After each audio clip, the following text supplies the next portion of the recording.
Hey guys, so this is my little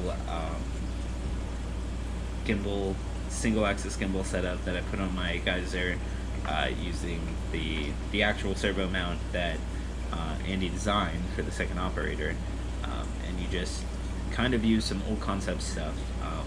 This setup that I currently have that I've been running before I learned some stuff last night from Mr. Armando, one of the admins in the Cinewoopers group, is a second flight controller in there. You see it all lit up.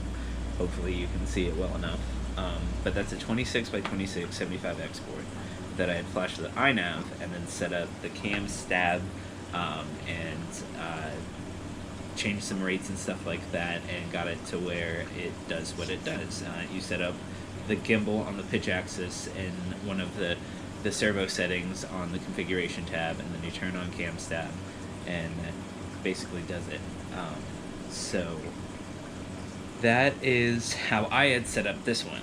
Now I found out from Armando that I didn't even need this flight controller. You can just add this setting to any Beta flight controller. Now this is on 357. It could be do it on any of it. It could be 4.04, the stuff that they just released, and it'd work exactly the same because all you have to do is turn on servo tilt, then turn on the cam stab option in the receiver modes, and then remap this to I put it to TX1 because you just got to remap it to a TX pad and you're good to go. Servo 1 is pitch and apparently servo 2 is roll. In iNav you can do a little bit more customization than that. You can change it to where you can make servo 1 pitch and roll or whatever, but as far as it's concerned in beta flight, I don't think you can. But I could be wrong. I have no idea. The beta flight stuff's new. As you see, it works though, and it works really well. So I'm gonna show you guys how to do that real quick. It shouldn't take more than like a few solders and 5 minutes on the configurator, really 5 to 10 maybe, I don't know, and you're good to go. It's super easy. The only thing that's tricky for me to get the throw that I wanted with this kind of linkage, because as you see, give it a second, it's like calibrate. Okay, so as you see, I've got it to where I can go a good amount backward and a decent amount forward. This has been the hardest part, getting to travel back. Just the way that the servo travel is set up and any kind of proper linkage distance, it's hard to get it to want to go this way with this mount. So I've been talking to somebody and I think I'm gonna try to design a mount a little bit different than this that would make it a lot more responsive and have a lot less moving parts. It would be kind of the more ideal setup for this whole one-axis gimbal concept, especially since now I found out that, like I just showed you, you can just put it on your flight controller. You don't have to add any extra thing in your setup or anything like that. So if I can design this mount, essentially I can design it in a universal way to you can slap it on even like your 5-inch and go film some cinematic stuff. Now obviously it's not nearly as responsive as a brushless motor. You know, it's relatively responsive once you get the travel set up right and the rate set up right, but it's not brushless gimbal responsive. Hey guys, so here is the Betaflight side of everything. Here is how you set it up. I reflashed this flight controller, went ahead and flashed it to 4.04 just to show you guys that it works on everything and it's really, really easy to do. Turn on servo tilts, go ahead and go to modes, turn on cam stab.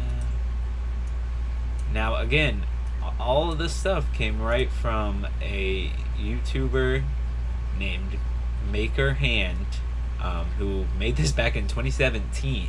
So this is already a 2-year-old concept just there, and it goes back further than that because it was a clean flight thing before that. And then Armando from the Cinewoopers group showed me that I can just put it on my Betaflight controllers, and I don't need all that extra crap that I have on my other one. So thank you to those guys. I hope everybody else can enjoy this the way that we have been. Now let's go to here. Here's step number 3. We turn on cam stab. I leave it on auto because I'm not setting up a mode. I want it on all the time, and I fill that bar up. Now you could set it up on a switch if you wanted to, but you don't have to, or I mean, who wants to do that anyway? Alright, so we go to CLI and we type in resource so that we can find out some information, because now we have to set the servo up on TX1 because that's what I have my signal pad soldered to. You can set it up on any UART really, or motor output, but the thing about that is in order to do that you would technically have to set up the PWM output on the ESC motor protocol setup and configuration. As far as I know, I don't know how to do that and leave the rest D-shot or something like that, so it's easier if you just put it on a serial TX. So we're gonna go and we're gonna look at TX1. That's A09. That's the information we need. So we're gonna go and we're gonna type resource servo 1 A09. Press enter. And that does what we need to do. Don't worry about it already being assigned to TX1. You're not using it for anything else, so it doesn't matter. Type save. You're good to go. And that's all you have to do to turn it on. Just like that. I'll plug in a battery. And it works. Just like it was. Now, let's say you set it up and it's backwards. Oh no, you know, when you go forward the camera points down, and when you go backwards the camera points up. So it's even worse than it was before. So you go over here, you would go to direction and rate. So servo 1 is what we have. And let's say we still want 100% rate. So now it's gonna go the other direction. That's all you have to do. Direction and rate, set that up. Now you can't go any higher than that as far as I'm concerned. In Betaflight, yeah, it won't let you.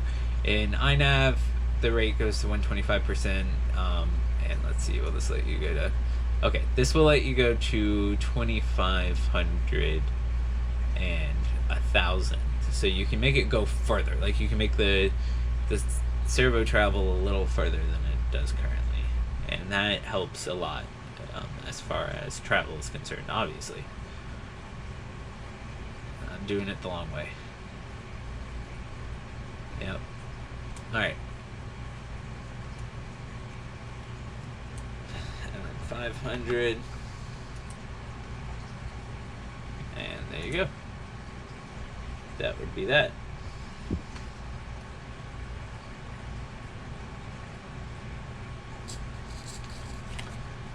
Now it goes even further.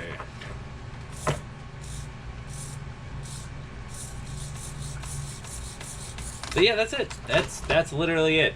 So that's all you have to do. If you want to reverse the direction, you go to rate and you put negative 100%. If you want to travel further, you go to the servo that you are addressing, and obviously it's servo 1, and you would change minimum and max. No real need to mess with the mid, because the mid's going to stay the same. And that would be that. So there you go. That is how you set this up on the Betaflight side. That's literally it. That's all you have to do. You guys enjoy.